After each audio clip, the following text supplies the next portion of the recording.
AICC के secretary मोहतरम जनाब मंसूर अली ख़ान साहब से कि वो तशरीफ़ लाएं और अपने तासुरात पेश करें। आप हज़रात जानते हैं कि वोट चोरी के सिलसिले में जो हंगामा बरपा है पूरे हिंदुस्तान में, और जिसने फ़िरक़ा परस्तों के कदमों के नीचे ज़लज़ला पैदा कर दिया है, इसकी असल मुहर्रिक जनाब मंसूर अली ख़ान साहब हैं।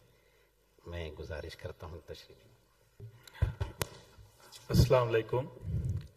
हज़रत मौलाना खालिद सैफुल्लाह रहमानी साहब, हज़रत मौलाना अनीसुर रहमान ख़ासमी साहब, हज़रत मौलाना डॉक्टर यासिन अली उस्मानी बदौनी साहब, हज़रत मौलाना अब्दुल अलीम ख़ासमी साहब, CM इब्राहिम साहब, रोशन बेग साहब और स्टेज पे बैठे तमाम जो लोग आए हैं और आप सब जो यहाँ पर मौजूद हैं। आज मिली कौंसिल जब बनी, हमारे वालिद रहमान खान साहब मिली कौंसिल में बहुत इन्वॉल्व थे और फाउंडर मेंबर भी थे। लेकिन आज का जो माहौल है हिंदुस्तान का, जो हो रहा है हिंदुस्तान में, और इन पर्टिकुलर जो हो रहा है मुसलमान कौम के साथ, हम साउथ इंडिया में इतना महसूस नहीं कर पाएंगे जितना नॉर्थ इंडिया में हो रहा है। जब मिली काउंसिल बनी थी, ये एक सोशियो रिलीजियस ऑर्गेनाइजेशन जो गवर्नमेंट के साथ, सिविल सोसाइटी के साथ और इंटरफेथ डायलॉग करेगी, ये थोड़े मुद्दे थे मिली काउंसिल के। और आगे जाके भी बहुत साल तक मिली काउंसिल ये की, अभी भी कर रही है। लेकिन अब एक ऐसा दौर आ गया है कि प्रशांत भूषण साहब जब बात किए, जो उनकी स्पीच में वो बोले, CA हो, NRC हो, SIR हो, और इसमें वो मेरे ख्याल से वक्फ एक्ट का भूल गए बोलने के लिए।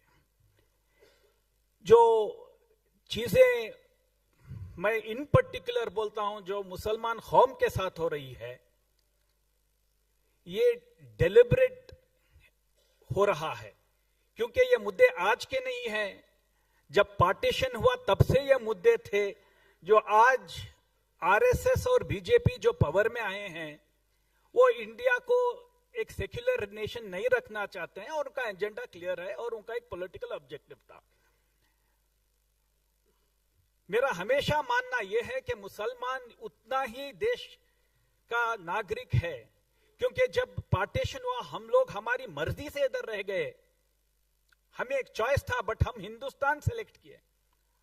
आज ये हिंदुस्तान और सेक्युलरिज्म और जो मुसलमानों की पहचान है वो खतरे में है।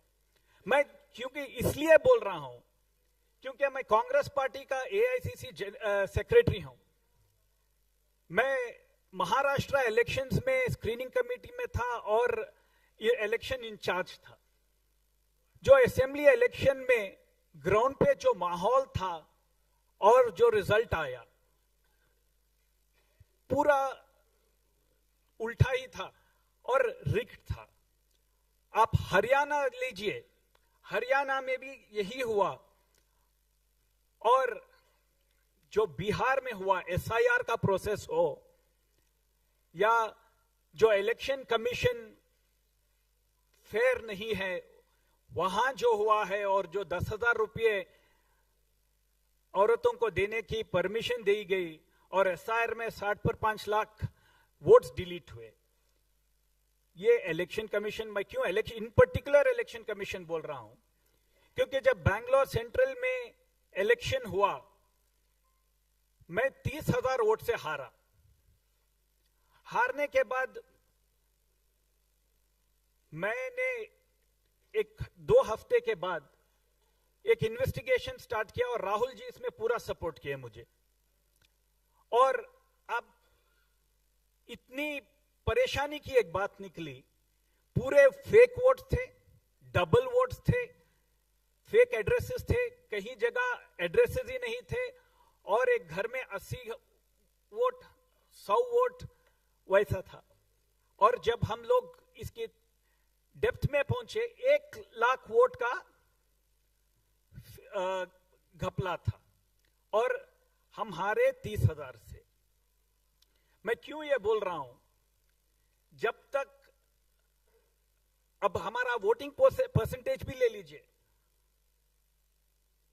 हमारे बैंगलोर सेंट्रल में ही पूरी अवेयरनेस करने के बाद भी हमारा वोटिंग परसेंटेज 52% था और एक ही मुद्दे पे इलेक्शन हो रहा है।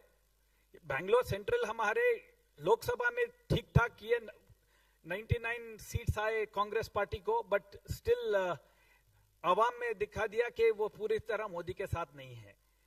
जब ये पता चला, आप देखिए लोकसभा इलेक्शंस के बाद जो हुआ है, महाराष्ट्र, हरियाणा, बिहार, वक्फ एक्ट, ये कोई कम्युनिटी को टारगेट नहीं, सिर्फ मुसलमान को टारगेट है। और जब तक मुसलमान को टारगेट करके पोलराइज करेंगे, बीजेपी का और आरएसएस का यही एजेंडा है। इसीलिए जो मिल्ली काउंसिल जैसे ऑर्गेनाइजेशंस हैं, इसकी अहमियत अब सबसे ज्यादा है।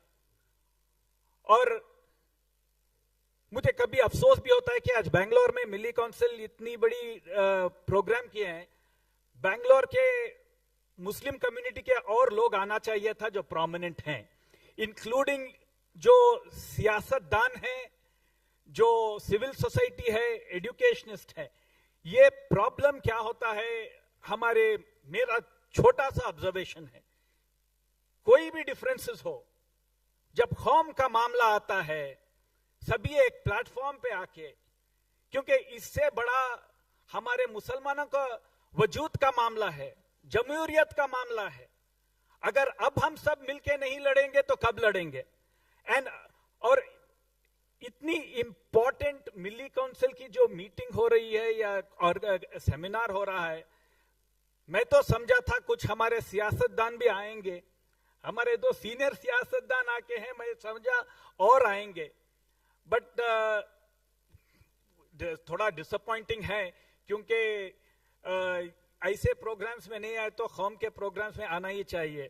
सो मेरी यही दरखास्त है सबसे और मिल्ली काउंसिल से कि ऐसे ही डटे रहें और मिल्ली काउंसिल को और मजबूत करना चाहिए और जो ऑर्गेनाइजेशन हर स्टेट में इसे मजबूत करना चाहिए और ये सोशो इकोनॉमिक और एक इंटर फेथ डायलॉग करने के लिए मिल्ली काउंसिल को और मजबूत कीजिए। ये चंद लफ्जों से मैं आपका शुक्रिया अदा करता हूं कि आपने मुझे मौका दिया मेरी बात रखने का। शुक्रिया।